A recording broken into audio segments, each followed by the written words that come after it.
Oberfeldwebel Klaus Müller had stopped counting the days since the forest stopped being just a forest. Now it was a meat grinder, a place where trees exploded into wooden shrapnel and the ground itself seemed to bleed. His artillery battery, once 12 guns strong, was down to 4. But that wasn't what kept him awake at night. It was the 5 minutes. Every morning, like clockwork, the American bombardment would begin at exactly 0600 hours. And for 5 minutes, the world would end. Not the scattered, methodical shelling they'd learned to endure on the Eastern Front. This was something else entirely. Something that made even the veterans, men who'd survived Stalingrad, press themselves into the frozen mud and pray.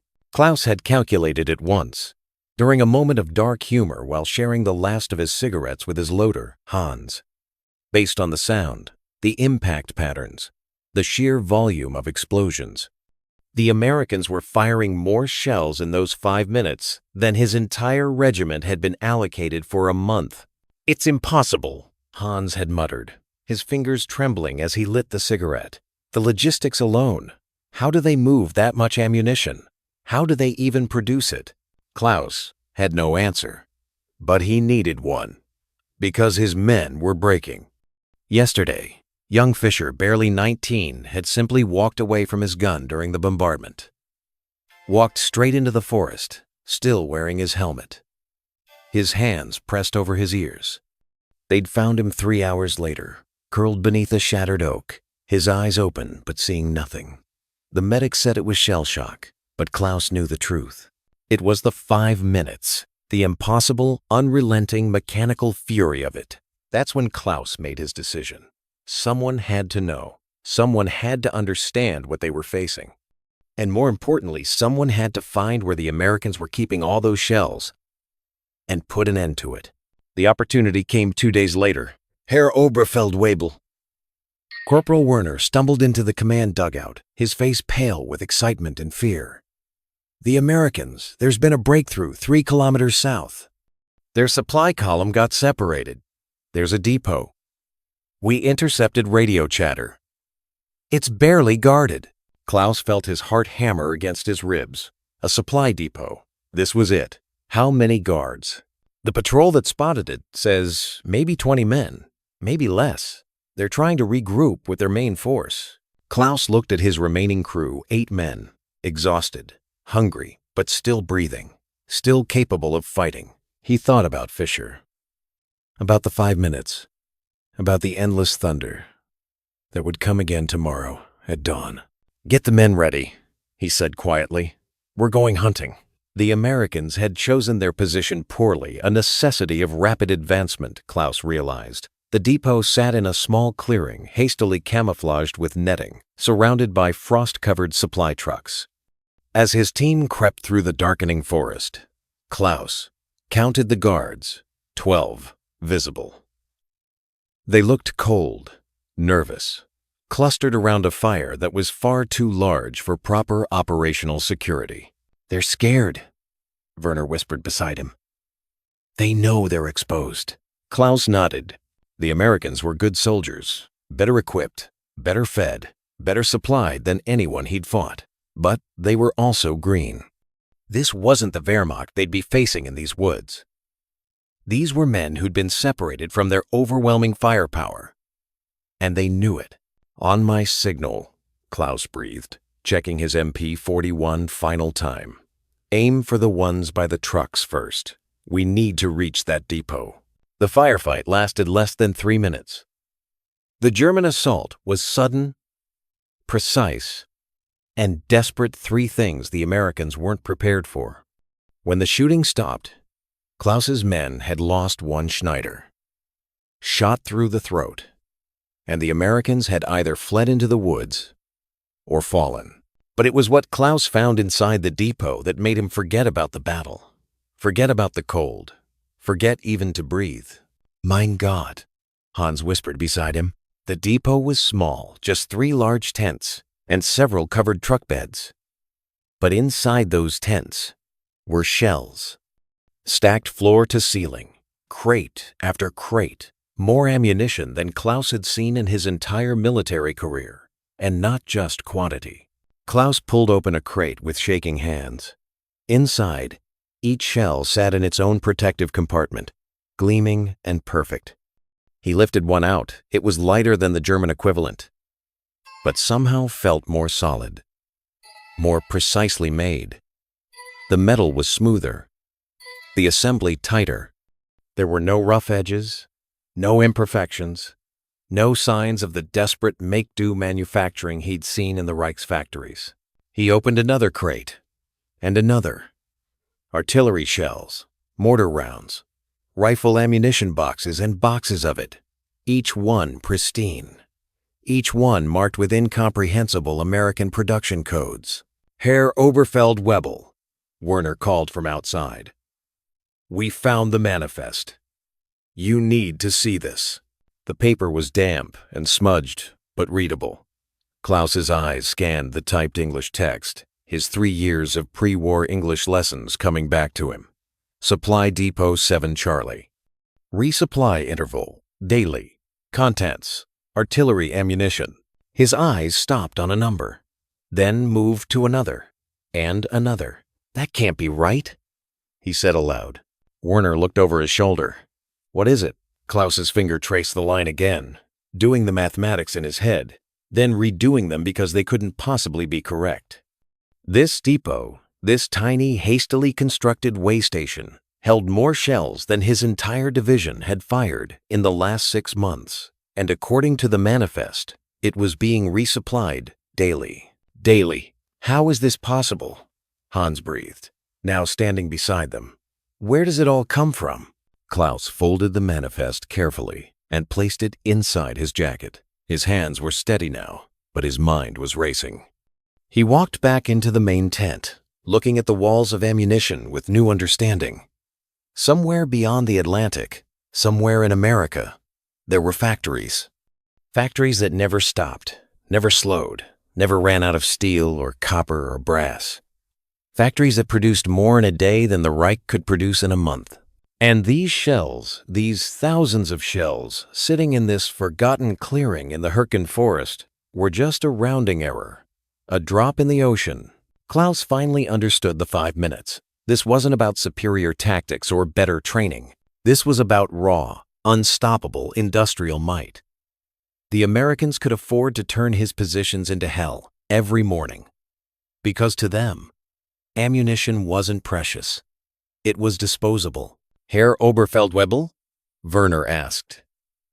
"What do we do?" Klaus looked at his men 7 now, cold and scared and waiting for orders. He thought about Fischer, about the batteries they'd lost, about the 5 minutes that would come again tomorrow at dawn. "We take photographs," he said quietly. "We document everything. The shells, the manifests, the production codes, everything. And then?" Klaus stared at the mountains of ammunition one last time. Somewhere in the distance, he could hear engines, American reinforcements coming to reclaim their supplies. "And then we make sure this information reaches the right people," he said. "Because everyone needs to know what we're really fighting against." The trek back to German lines was supposed to take 4 hours. It took 11. Klaus and his 6 remaining men moved through the frozen forest like ghosts, carrying not just their weapons, but the weight of what they discovered. Werner had managed to photograph 12 pages of the manifest with the small Leica camera they'd stripped from a dead American officer weeks ago. Hans carried a sample shell carefully wrapped in canvas that weighed almost nothing but felt like it could drag them all into the earth. They moved in silence, not because of operational security, but because none of them knew what to say. What do you talk about when you've just realized your entire nation is fighting an enemy that treats ammunition like water? It was young Becker who broke first. He'd been 19 when the war started, 23 now, and looked 40 in the moonlight filtering through the bare trees. "My father works in the crop factory," he whispered suddenly, his voice cracking. "In Essen. He writes to me about the quotas they can't meet, the materials they don't have. They're melting down church bells for bronze. Herr Oberfeld-Webel. Church bells." Klaus didn't respond. What could he say? That they'd just seen enough brass casings in one depot to rebuild every church bell in Germany twice over? "Last month," Becker continued, his words tumbling out now like he couldn't stop them. My father wrote that they celebrated because they'd exceeded production by 8%. 8%. He was so proud. The young soldier's laugh was bitter, broken. The Americans have depots like the one we saw every few kilometers, don't they? That's what the manifest implied? We don't know that, Klaus said quietly, but even he didn't believe it. Hans spat into the snow. Of course they do. You think that was some special reserve? That was marked as a daily resupply point for a single artillery battalion. 1 battalion, Klaus. We saw enough shells there to supply our entire division for months, and to them it's just Tuesday. The word hung in the frozen air. Tuesday. Routine. Normal. They pushed on, and Klaus tried to focus on immediate threats. American patrols. The cold that was seeping through his boots. The gnawing hunger in his belly. But his mind kept returning to the depot, to the manifest, to the implications that grew darker with every step. It was just before dawn when they encountered the checkpoint. Halt! Identify yourselves. The German guard's voice was sharp with fear and exhaustion. Oberfeldwebel Müller, 2nd Battery, returning from reconnaissance. Klaus called back, his hands visible, his exhaustion evident. What he found at the checkpoint shocked him more than the ammunition depot had. The position was supposed to be held by a full company, at least 120 men. Klaus counted maybe 30. The fortifications were crude, desperate, and the soldiers looked like walking corpses. The checkpoint commander, Hauptmann Dietrich, was a man Klaus had known for 2 years.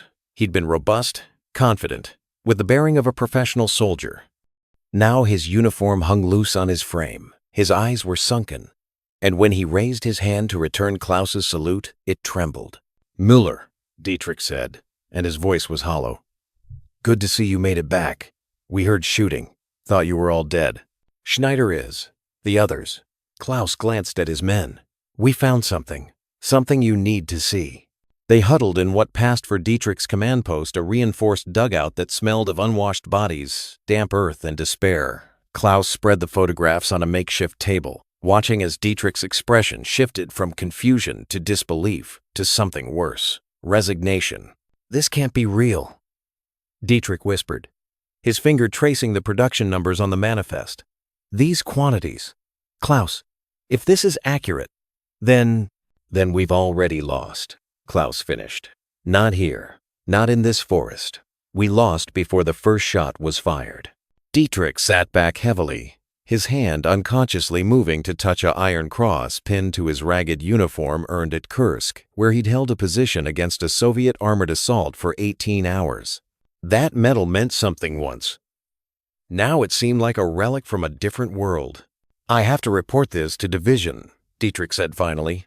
They need to know. Will they believe it? Werner asked from the corner, his young face ancient in the dim light.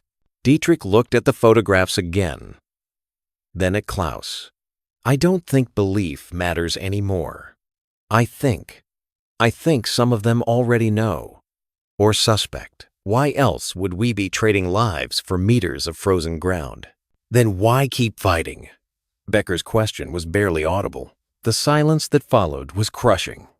Dietrich stood slowly, carefully, like a man much older than his 34 years. He walked to the dugout entrance and stared out at the gray dawn breaking over the devastated forest. Because, he said finally, behind us are our homes, our families, and the alternative to fighting is done. He didn't finish. He didn't need to. Klaus understood. They all did. This wasn't about victory anymore. Maybe it never had been. This was about buying time, about holding lines, about the grim mathematics of casualties and kilometers, about trying to protect what was behind them for as long as possible, even though they all knew, especially now, after seeing that depot, that it was ultimately futile. I'll send a courier to division immediately, Dietrich said, turning back to them. This information needs to reach OKW, maybe even higher. He paused, his expression darkening. Klaus, you should know. The 5 minutes you've been enduring, it's spreading. Other sectors are reporting the same thing. Concentrated bombardments at dawn, mechanical, overwhelming. Like they're using a timetable. Because they can afford to, Hans muttered. Because to them, those shells are nothing. Background noise in their supply chain. Dietrich nodded grimly. He handed Klaus a slip of paper orders to report to division headquarters, 30 kilometers west. Take your men. Get some rest first. But then, go. They'll want to debrief you personally. And Klaus? Dietrich's hand gripped Klaus's shoulder. Thank you for finding this, for documenting it. It won't change the outcome, but at least now we know what we're facing. As Klaus and his men prepared to leave, another sound rolled across the forest, distant at first, then growing. The familiar thunder of artillery. Klaus checked his watch. 0600 hours. The 5 minutes had begun. But this time, Klaus didn't take cover. He stood in the open, listening to the systematic destruction of German positions, understanding now exactly what he was hearing. Each explosion was a statement. Each shell was proof of an industrial machine so vast, so powerful, that it could afford to turn entire forests into craters, simply because it was Tuesday morning and the schedule said so. Werner stood beside him, flinching at each impact but remaining upright. What do we tell them at division? He asked. Klaus folded the photographs carefully and placed them back in his jacket, right over his heart. He thought about the numbers, about the factories he'd never seen, about the impossible arithmetic of trying to fight a nation that could lose 1,000 tanks and build back 2,000 in the time it took you to repair one. We tell them the truth, Klaus said quietly, as another wave of shells transformed the landscape into hell. We tell them that we're not fighting an army. We're fighting a factory. And the factory never sleeps. The bunker was deep, reinforced with concrete and desperation. Klaus stood at attention, before a table where 3 officers sat studying his photographs, like archaeologists examining artifacts from an alien civilization. The youngest was a major, perhaps 40. The oldest, General Major von Steinberg, looked like he'd aged a decade in the past month. Oberfeldwebel Muller, von Steinberg said finally, his voice carefully neutral. You understand the implications of what you're reporting? Yes, Herr General Major. Do you? The general stood, walking to a map of the Western Front that covered one entire wall. Red marks indicated German positions. Blue marks, American. There were so many blue marks that parts of the map looked like they'd been dipped in ink, because if your findings are accurate, if this depot represents standard American supply capacity, he trailed off, his finger tracing meaningless patterns on the map. Then the war is over, Klaus said quietly. Not today, not tomorrow, but the outcome is inevitable. The room went silent, the kind of silence that could get a man shot for defeatism. But von Steinberg didn't reach for his sidearm. He simply nodded. Once, like Klaus had confirmed something he'd suspected all along. Do you know, the general said conversationally, turning back to Klaus, that in October, our intelligence estimated American shell production at approximately 1 million rounds per month. We thought this was an overestimate. Propaganda, perhaps. He tapped the photographs. Based on your manifest and cross-referencing with other captured documents, our new estimate is closer to 8 million rounds per month. Oberfeldwebel. Klaus felt the number hit him like a physical blow. 8 million. His battery, at its peak efficiency, could fire perhaps 200 shells in a day. In a month, maybe 5,000 if they had the ammunition, which they never did. The Americans were producing enough shells every month to supply 1,600 batteries like his. How? Klaus heard himself ask. How is it possible? Von Steinberg gestured to an intelligence officer in the corner, a thin man with wire-rimmed glasses who looked more like a professor than a soldier. Hauptmann Berger has been studying American industrial capacity. Berger, share with the Oberfeldwebel what you've learned. Berger stood, pulling out a folder thick with papers. When he spoke, his voice carried the detached fascination of a man describing something simultaneously magnificent and terrifying. The Americans, Berger began, approach war the way they approach everything else as an industrial problem to be solved with industrial methods. Take the shell you recovered, for instance. It was manufactured at the Twin Cities Arsenal in Minnesota. We know this from the production code. He pulled out a photograph of an American factory captured from a magazine, Klaus realized. It showed a vast space filled with machinery, bright lights, and rows upon rows of workers, many of them women. This single facility produces 150,000 artillery shells per month. It operates 3 shifts, 24 hours a day, 7 days a week. It never stops, Oberfeldwebel. Not for holidays, not for Sundays, not ever. In Minnesota, Berger laughed, a sound without humor. Minnesota is just one factory. They have dozens like it. Klaus stared at the photograph. The workers looked clean, healthy, well-fed. The factory floor was organized, efficient, almost peaceful. Nothing like the desperate, bomb-damaged facilities he'd seen in Germany, where workers looked like concentration camp inmates and machinery broke down daily from overuse and lack of maintenance. But it's not just the factories, Berger continued, warming to his subject like a professor with a captive audience. It's the system.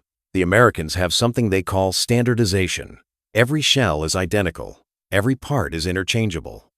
If a machine breaks, they replace it immediately because they have warehouses full of spare machines.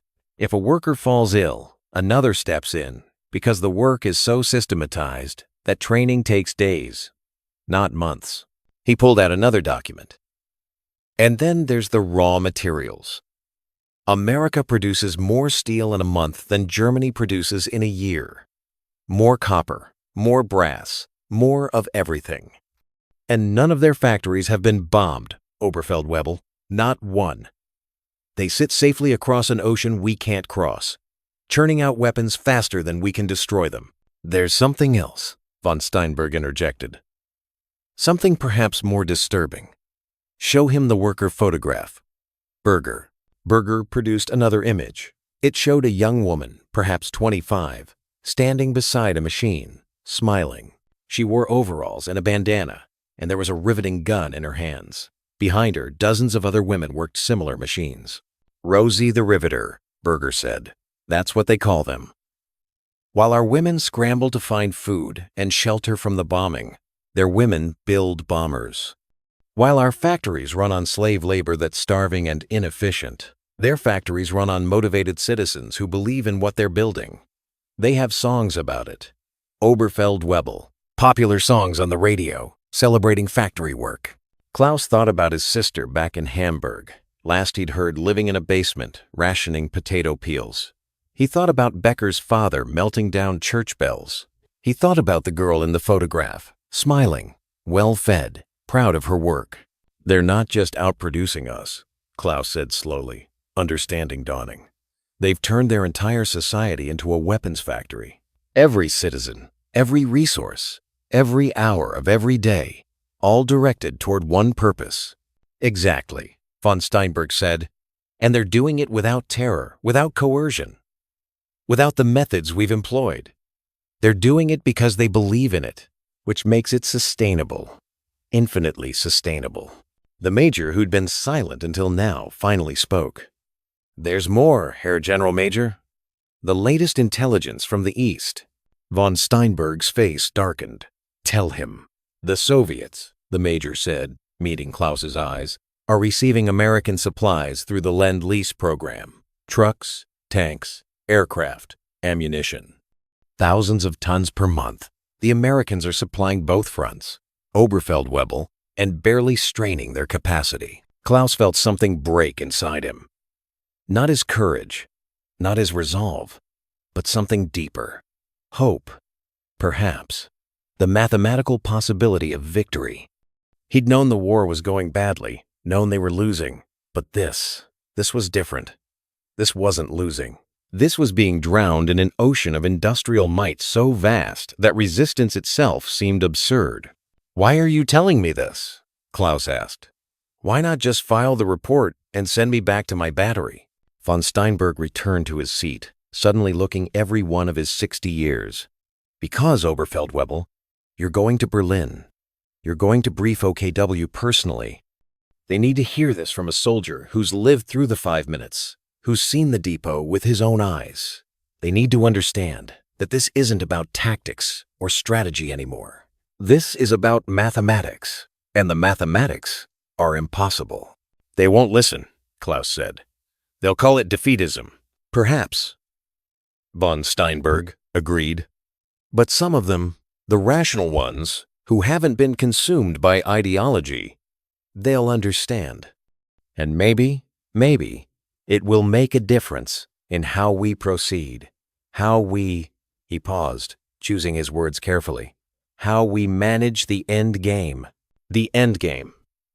Not how we achieve victory, not how we turn the tide, how we manage the inevitable defeat. There's one more thing you should know, Berger said, pulling out a final photograph. This one showed an American factory floor from above, revealing its vast scale. The Americans are ramping up production. These photographs are from September. Intelligence suggests they're expanding capacity by 30% for 1,945. They're planning to increase the intensity of the bombardments, Oberfeldwebel. The 5 minutes might become 10 or 20, and they have the shells to do it. Klaus looked at the photograph, at the endless rows of machinery, at the tiny figures of workers moving like ants in a hive, each one contributing to an industrial symphony of destruction. He thought about his men in the Hürtgen forest, about Fischer's broken mind, about Schneider's body cooling in the snow. When do I leave for Berlin? He asked. Tomorrow morning. But tonight, you rest. There's a bed here, and real food. Enjoy it, Muller. It may be the last comfort you see for a long time. As Klaus was dismissed, von Steinberg called after him. Oberfeldwebel, what you've found, what you've documented, it's important work. History will remember that some of us understood what we were facing. That some of us tried to speak truth, even when truth was dangerous. Klaus saluted and left. As he walked through the bunker's corridors, he passed other officers, other soldiers, all going about their duties with the mechanical focus of men who had stopped thinking about tomorrow. Because tomorrow meant facing the truth. They were fighting a factory that never slept, against a nation that had turned warfare into an assembly line. And assembly lines don't get tired. They don't lose hope. They don't break. They just keep producing, day after day, shift after shift, until everything in their path is buried under the weight of their output.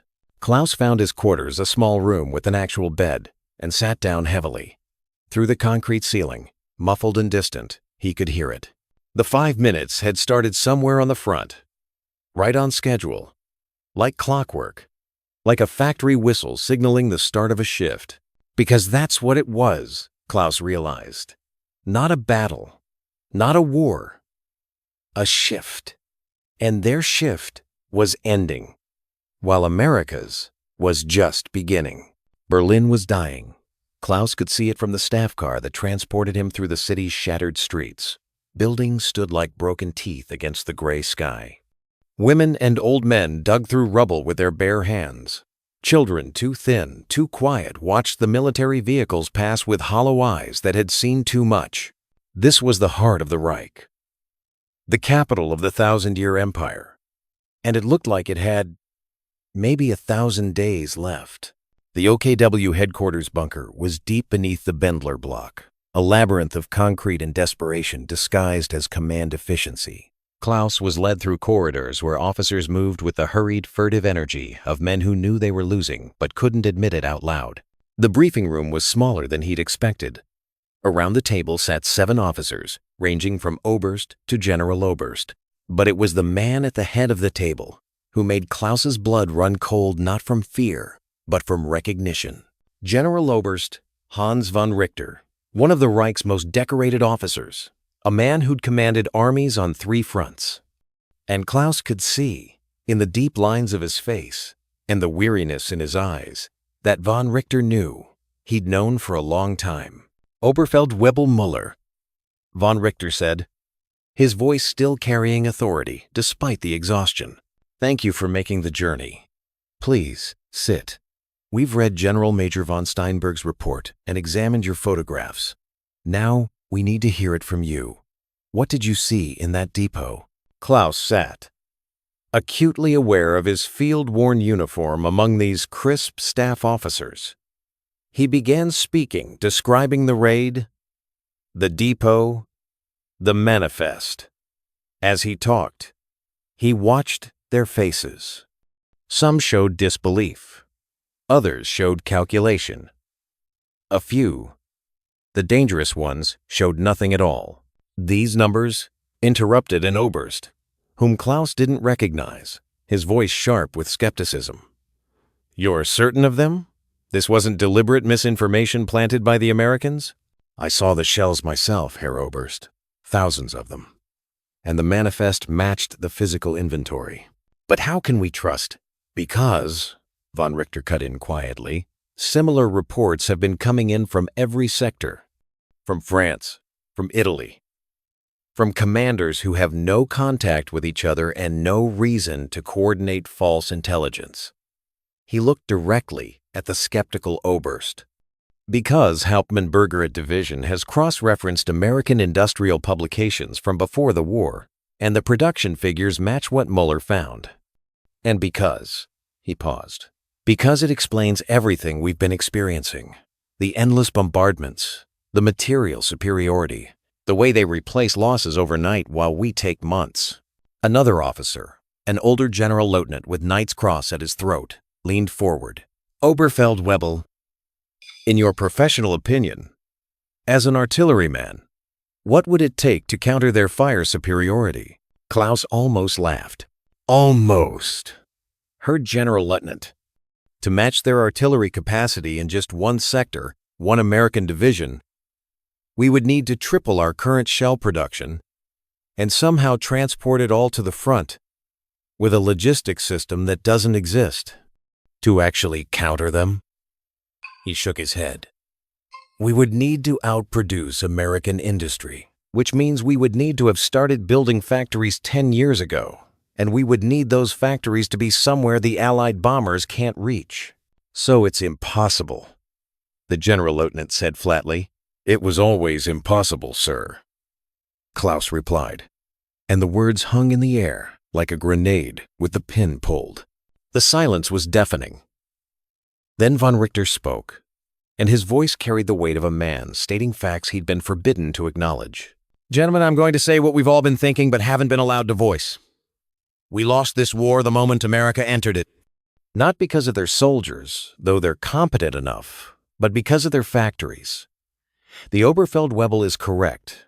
We needed to win before American industry fully mobilized. We had perhaps 18 months. Maybe 24 if we'd been lucky." "That's defeatist talk, Herr General Oberst." The skeptical Oberst snapped, but his voice lacked conviction. "No," von Richter corrected. "That's mathematics. Let me share something that hasn't left this room. Last month, we calculated that Germany is currently producing approximately 1,200 tanks per month across all types. Our intelligence estimates that America alone is producing over 2,500 tanks per month. Britain adds another 500. The Soviets, with American materials and machine tools, another 2,000. He let the numbers sink in. So every month, we produce 1,200 tanks, while our enemies produce 5,000 every single month. And that's just tanks. Aircraft? We produce 2,000 fighters and bombers monthly. They produce over 8,000. Artillery pieces? We produce 800. They produce 2,500. And the Americans," his voice hardened. "The Americans are doing this while maintaining the highest standard of living in their history. Their citizens aren't starving. Their cities aren't rubble. Their factories aren't being bombed. They're doing this while getting wealthier." Klaus thought of the photograph he'd seen Rosie the Riveter, smiling, healthy, proud. He thought of the children in Berlin's streets. "There's more," von Richter continued, pulling out a folder. "This is from our agents in Sweden who monitor American publications. The Americans are publishing their production figures openly, in newspapers, in magazines, as propaganda, yes, but also as fact, because they want us to know. They want us to understand what we're facing. He spread several documents on the table: magazine clippings, translated articles, production charts. In 1944 alone, America produced 96,000 aircraft. We produced 40,000. They produced 2 million trucks. We produced 50,000. They produced 17 million tons of steel per month. We produced 2 million tons. Gentlemen, these aren't military secrets. These are public knowledge in America. They're bragging about it. Then why are we still fighting? The question came from a young major, and it was asked with genuine confusion rather than defeatism. Von Richter looked at him with something like pity. Because, Major, the alternative is immediate and total collapse. Because our troops keep fighting despite the odds. Because there are still millions of German citizens behind our lines who need time to survive what's coming. And because. He paused, and Klaus saw something dark cross his face. Because the people who truly command this nation refuse to accept reality, and they'll sacrifice every one of us before they admit defeat. The skeptical Oberst stood suddenly. Herr General Oberst, this is the truth. Oberst, sit down. The command in von Richter's voice was absolute. The Oberst. Saturday. Oberfeldwebel Müller. Von Richter said, turning back to Klaus, you've done a service by documenting what you found. This information has been compiled with other intelligence and will be presented to the Führer himself, though I suspect it will be ignored or dismissed as defeatist propaganda. He stood, and the other officers rose with him. Return to your unit. Fight as well as you can for as long as you can. And when the end comes, because it will come, try to survive it. Herr Generaloberst, Klaus found himself asking, why did you need me here if you already knew all this? Von Richter's smile was sad. Because there's a difference between knowing something and having it confirmed by a man who's lived through it. Because when the history is written, and it will be written by the victors, at least there will be records showing that some of us understood, that some of us tried to speak truth to power, even when power refused to listen. As Klaus was escorted out, he passed through a communications room where radio operators sat at their stations, monitoring reports from across the Reich's shrinking borders. He heard fragments of transmissions, casualty figures, requests for supplies that didn't exist, desperate calls for reinforcements that weren't coming. And through it all, like a metronome marking time until the inevitable, he heard distant explosions. The Allies were bombing Berlin again, right on schedule. Because they had the bombs to spare, the aircraft to spare, the fuel to spare. Because they were a factory, and the factory never stopped producing. Klaus's escort, a young lieutenant, noticed him listening to the bombs. You get used to it, the officer said quietly. The first few times, you're terrified. Then you're angry. Then you just accept it. Like rain. Like weather. How long have you been here? Klaus asked. 6 months. Since I was wounded at Normandy. Before that, I believed we could win.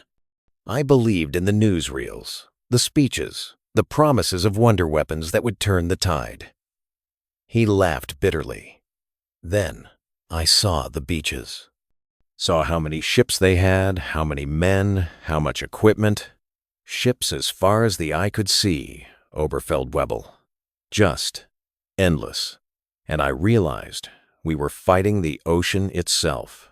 They reached the exit, where Klaus's transport waited. The young lieutenant saluted. Good luck, Oberfeldwebel. Whatever happens, you did your duty. You told the truth. That's all any of us can do now. The drive back through Berlin was worse than before, because now Klaus understood. Every destroyed building was a calculation: the bombers that dropped those bombs, the factories that built those bombers, the industry that made it all possible. Every injured civilian was a testament to American productive capacity. Every empty stomach was proof that Germany was losing the industrial war as badly as it was losing the military one. As they drove past the Brandenburg Gate, still standing, defiantly, stubbornly, Klaus saw a group of Hitler youth collecting scrap metal. Boys of 12 or 13, picking through rubble for brass and steel to be melted down. reformed, turned into weapons that would delay the inevitable by perhaps another day, another hour. He thought of the American factory floors, of the production lines running 24 hours a day, of the 8 million shells per month, of the 96,000 aircraft per year. He thought of those boys collecting scraps and realized they were symbols of the same thing: desperation recycled into resistance. Except one side was recycling out of desperation, while the other was producing from abundance. The factory never slept. The factory never doubted. The factory never ran out of steel or hope or workers willing to build one more shell, one more bomb, one more weapon in an endless stream that flowed across the Atlantic and drowned everything in its path. Klaus closed his eyes as the car drove on, carrying him back toward the front, back toward the 5 minutes, back toward the mathematical certainty of defeat. And he wondered if anyone in Berlin, anyone who mattered, would listen to von Richter's truth, or if they'd keep fighting until there was nothing left to fight with and nowhere left to fight from. He suspected he already knew the answer. Klaus returned to find his battery reduced to 2 guns. Of the 7 men who'd survived the depot raid, only 4 remained. Hans was still there, somehow, though a piece of shrapnel had taken 2 fingers from his left hand. Werner had been killed by a sniper 3 days after Klaus left for Berlin. Young Becker had simply disappeared one night, deserted probably, though no one spoke of it. The 5 minutes had evolved. Now it was 8 minutes.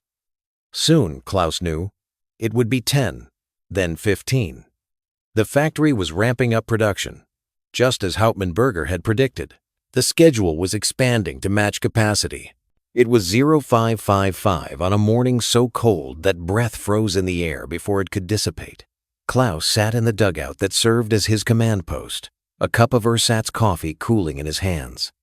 Real coffee was a memory now, like so many other things. Victory, hope, the belief that courage and skill mattered more than production quotas. Herr Oberfeldwebel, Hans said, ducking into the dugout. His bandaged hand was clumsy, but he'd learned to work the guns with his remaining fingers. The Americans are moving. Large formation, maybe battalion strength, preparing to advance after the bombardment. Klaus nodded. Of course they were. That was the pattern now. Bombardment, then advance. Why risk casualties in a hard fight when you could simply delete the opposition with artillery first? It was efficient, industrial, the kind of warfare you wage when ammunition is cheaper than soldiers' lives. Ready the guns, Klaus said. We'll fire what we have, then fall back to the secondary position. We have 37 shells left, Herr Oberfeldwebel. 37. Klaus almost laughed. The Americans would fire 37 shells in the first 15 seconds of their bombardment. But these 37 were precious, carefully hoarded, because there wouldn't be more. The supply system had collapsed. Even the scraps were running out. Then we'll make them count, Klaus said, standing. He checked his watch. 0, 5, 5, 8. 2 minutes. He emerged from the dugout into the pre-dawn darkness. The forest around them was a nightmare landscape of shattered trees and frozen mud, shell holes filled with ice, the detritus of months of fighting scattered everywhere. This had been a beautiful forest once, Klaus had been told. Now it was a monument to industrial killing. His remaining crew stood by their 2 guns, 4 men total, counting himself. 4 men with 37 shells facing a battalion with unlimited ammunition. The mathematics were absurd. But mathematics had been absurd for a long time now. Listen, Klaus said, and his voice was quiet but clear. Whatever happens in the next few minutes, I want you to know something. What we've done here, what we've endured, matters. Not because we'll win. We won't. But because we stood here. Because we were soldiers, not machines. Because even when the factory threw everything at us, we didn't break. Hans spat into the frozen ground. We broke, Klaus. We're broken. Look at us. 4 men and a prayer. No, Klaus said firmly. Broken is Fischer, sitting in a hospital somewhere with his mind shattered. broken as deserting in the night like Becker. We're still here, still fighting. That's not broken. That's the world exploded. The 8 minutes had begun. Klaus had experienced this dozens of times, but it never became routine, never became bearable. The sound wasn't just noise, it was pressure, physics made audible, the air itself becoming hostile. The ground shook like an earthquake. Trees that had somehow survived previous bombardments disintegrated into splinters. The carefully prepared positions his men had spent weeks building were erased in seconds. But this time, Klaus didn't take cover. He stood upright, watching the horizon light up with muzzle flashes, counting the impacts, calculating the tonnage of steel and explosive being dumped on this small patch of frozen hell. And he understood, with absolute clarity, what he was witnessing. This wasn't warfare. This was a demonstration. A message written in high explosives and delivered with industrial precision. It said, "We can do this every day. We can do this forever. We have more shells than you have soldiers. Surrender or be buried." The bombardment ended exactly 8 minutes later, as precisely timed as a factory shift change.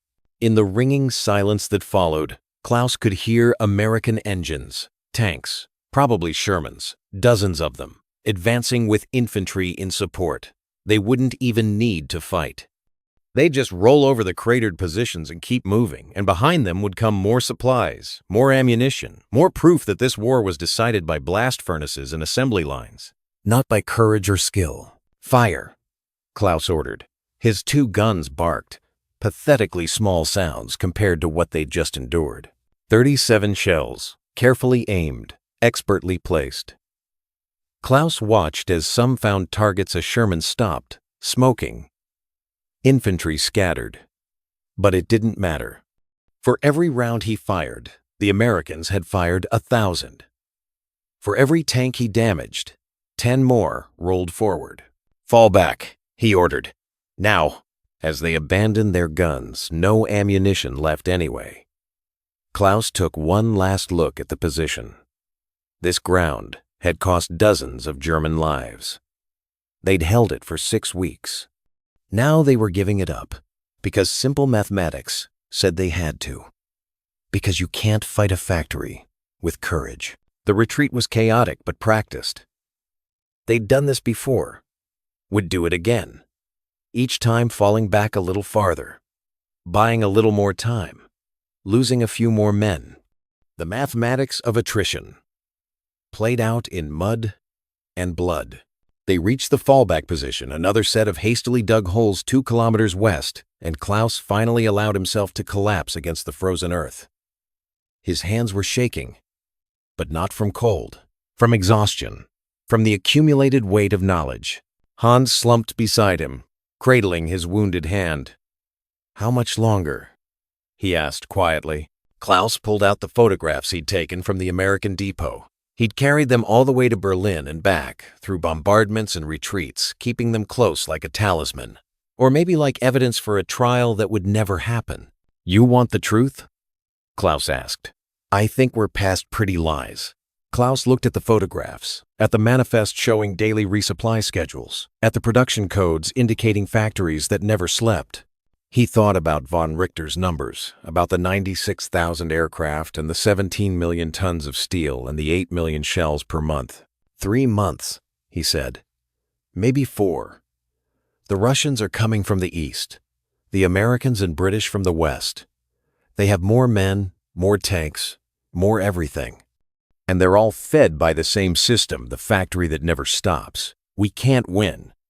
We can only delay. Every day we hold is one more day for refugees to flee west, one more day for families to evacuate, one more day before. He didn't finish. He didn't need to. Then why do it? Hans asked. Why keep fighting when we know it's hopeless? Klaus was quiet for a long moment. In the distance, he could hear more bombardment. Another sector, getting its 8 minutes. Mechanical. Scheduled. Inevitable. Because, he finally said, someone has to bear witness. Someone has to remember that we tried, that we stood here, that we saw what industrial warfare really means. Because after this war ends, after they've buried all the dead and rebuilt all the cities, people need to understand what happened here. Not the propaganda version, not the heroic myths, but the truth. He held up the photographs. The truth is that wars aren't won by brave soldiers anymore. They're won by factories, by production lines, by nations that can turn their entire economy into a weapon. We lost because we thought warfare was about tactics and courage. They won because they understood it was about steel tonnage and logistics. That's a bitter lesson, Hans muttered. All the important lessons are, Klaus replied. But maybe if enough people learn it, maybe the next generation won't make the same mistakes. Maybe they'll understand that you can't fight a factory with flags and speeches. You fight a factory with a bigger factory, or you don't fight at all. The sun was rising now, pale and weak through the smoke and dust. Klaus watched it climb, knowing that somewhere across the Atlantic, the factories were already working on the next shift. More shells, more bombs, more supplies flowing across the ocean in an endless stream that would break against Europe until nothing remained standing. What will you do?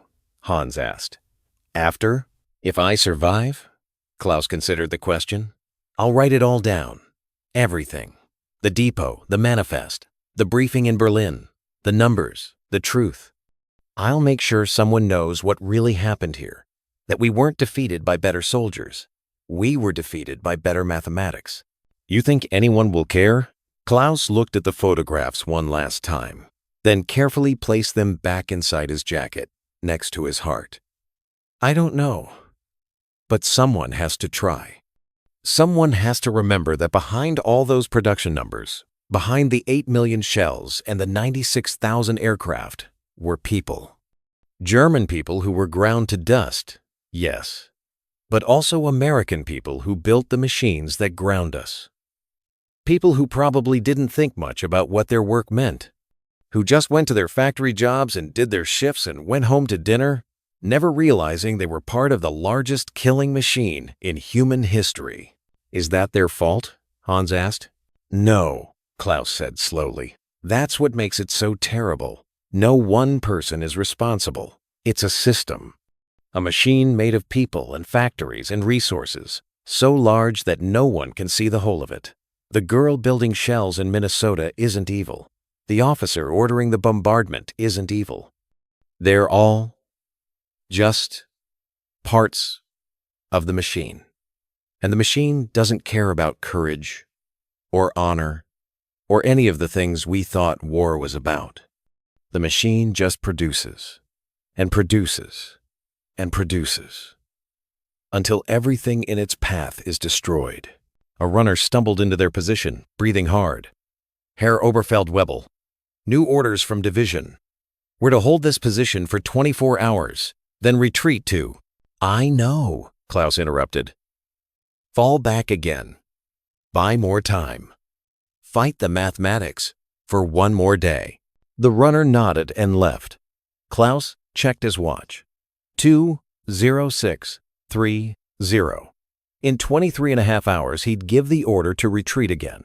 And the day after that, again, and again, and again, until there was nowhere left to retreat to. But for now, for this moment, he was still here, still standing, still bearing witness to the truth that wars were no longer won by heroes, but by factories, and that sometimes understanding defeat was more important than achieving victory. Get some rest, he told Hans. In 6 hours, the afternoon bombardment will start. We'll need to be ready, because that was the schedule. Morning bombardment, afternoon bombardment, night harassment fire, 3 shifts, like a factory. The factory that never slept, never stopped, never ran out of shells to throw at them. Klaus closed his eyes and tried to sleep, but he could still see the numbers behind his eyelids. 8 million shells per month, 96,000 aircraft, 17 million tons of steel.